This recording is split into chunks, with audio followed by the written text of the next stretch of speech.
With this, if you're doing a solid, you just put a few crystals over the window and that's all. We're going to do a liquid, but it's the same thing. You just go to the solid if you're doing solid with a liquid if you're doing it. Okay? So you need to come around here where you can see.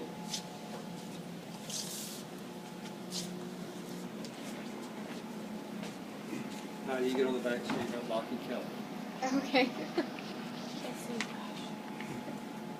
Okay. The screen that's going to come up first is this one. The lower icon is called Omnic, O-M-N-I-C. That's the software for this program. So you click on Omnic, and up will come the screen and a smart accessory change. That's really based on this thing that we put in here. So just say OK. So smart accessory change, OK. And then let's maximize the window so it's full screen. All right. The Nicron wire is in here. Now this is not a double beam instrument. I explained a double beam instrument to you because it's easier to follow the logic of it.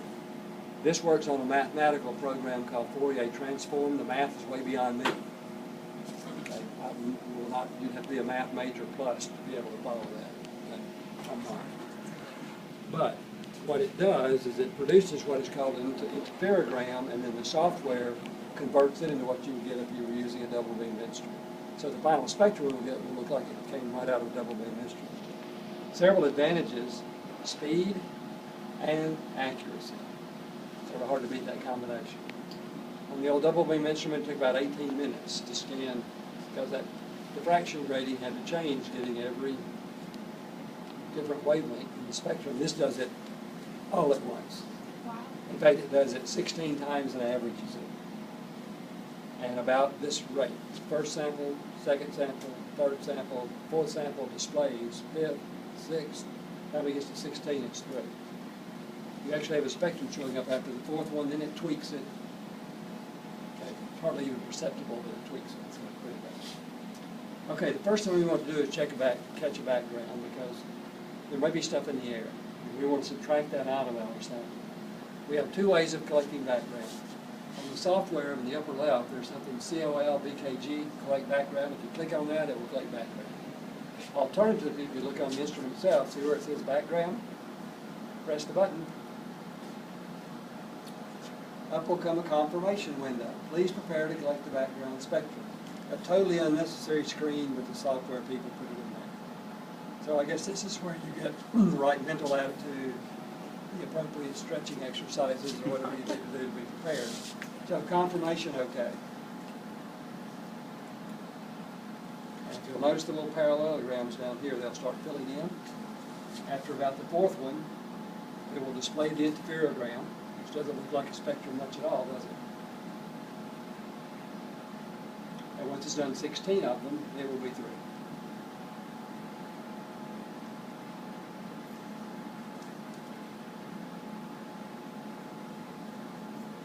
And up will come a window saying confirmation. You want to add this to the window? No. No, because otherwise this will show up in your final spectrum, and that's just a lot of junk in the way. So no. No on the background. Now we're going to put our sample over this little window inside the stainless steel disc. With a liquid, I'm just going to put a drop over it. With solid, I'll just put some crystals over it. So I'm going to use some metaxylene, which is here. Now notice the metaxylene and the cleaning solution, which is chloroform, are both over molecular sieve, S-I-E-V-E. What it does is it will attract any moisture that might be in your sample and take it out. So it's completely anhydrous. The window here is made of potassium bromide. Moisture will fog it. So we don't want any moisture on there. So you would never put water. Okay. So I'm going to add about a drop or two. And I'm going to take the arm and I'm going to screw it down just where it contacts. Not tight, just as soon as it contacts, I back off. Put it down tight, break the window. Dr. Bradshaw will be chasing you with the largest machete he can find, with plans to do you bodily harm. So again, I have a choice. I can hit the sample button here, or I can hit the collect sample button up here. And again, oops, excuse me. Collect sample, okay. And then, am I going to prepare to collect the sample? And that's a Stretch it window, out. okay. Confirmation, okay. So essentially, every time one of those windows comes up, we're going to say okay, except when it asks us, we want the background spectrum on the window, we do not. So, filling up, time it hits 4, it's displaying our spectrum. So what it did is it collected the sample interferogram, it subtracted the background interferogram, and in the software displayed it as a double beam instrument would. Okay? That's it. When it's finished, we'll get another confirmation window. Add to window. This time, yes, because if I say no, it'll clear the screen, I won't have anything to print. So, yes. So really, the only time we say no is when it asks us to add the interferogram to the window. We don't want to do that. So there's our metaxylene spectrum. Now, remember, if it's an aromatic, we're going to expect to see carbon hydrogen strength is just above 3,000. Well, here's 3,000. I'm going to go to this. Our default tool down here is this little diagonal arrow. It's automatically there. But if I go to the text tool, then I print right there, it's going to show me I'm at just over 3,000. Okay? Now I can either click another spot on the spectrum or I can hit return, and then if I click here, that was just below. So it's telling me I have hydrogens attached to both sp2 and sp3 carbons, right?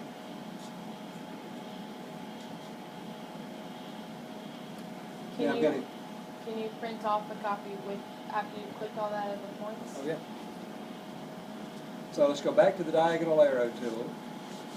I'm going to click on these two, but I want to be pretty accurate. If I've got an aromatic, I expect there to be a peak at around 1,500 and one around 1,600. Not at 1,650, that would be an alkene. So if I'm in the diagonal arrow tool, I can come up here and click and drag a box around that area. Now I do want you to notice something. Don't click right on the line, because if you do, it'll drag the whole spectrum. Okay? So I don't want to do that. So get just below it, click, drag, make a box. And once you've made the box, click inside the box, and it'll do a scale expansion on just that part. Okay? I hope some of you are taking notes, because you've got to write it here. All right. Now I can get much more accurate. So if I go back to the tool, the text tool, T, I can say, okay, that one is at 1613, and that one is at 1491. Okay? So that's essentially 1,500 and 1,600, right? Which I would expect for an aromatic. Now notice down here on the bottom, I have the whole spectrum in miniature and elongated. And here's the highlighted region.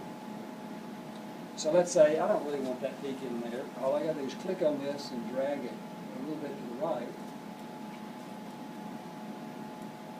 And I can get rid of that. Or I can slide it all the way down and look at something else. Okay? Now to get back to the full scale spectrum, just double click inside the little box. Now notice it's got the baseline off, so then we have to go up here to the top. So it says full scale. Click on full scale, and it will reestablish the original one. But anything that I printed on here in the scale expansion window or not will now show up. Make sense? Now, with the text tool on, and you always have the T on there, that will let you know you're in the text tool. Come over here to an area where there's nothing, and label it. So I'm going to put, this is metaxylene.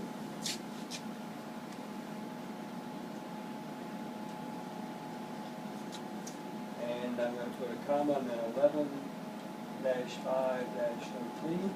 So what it is in the date, return. And then on the same line or a different line, I can do all three of them on a different line, do whatever you want. I'm going to put my name. So now I've labeled my spectrum. I know what it is, I know the date, so that if I'm running several labs, and I say it's a formal, and I've already run a couple of other IRs on other labs before I get back to that one, I know which one's which. So just routinely label it. Okay? When you're finished, you print it.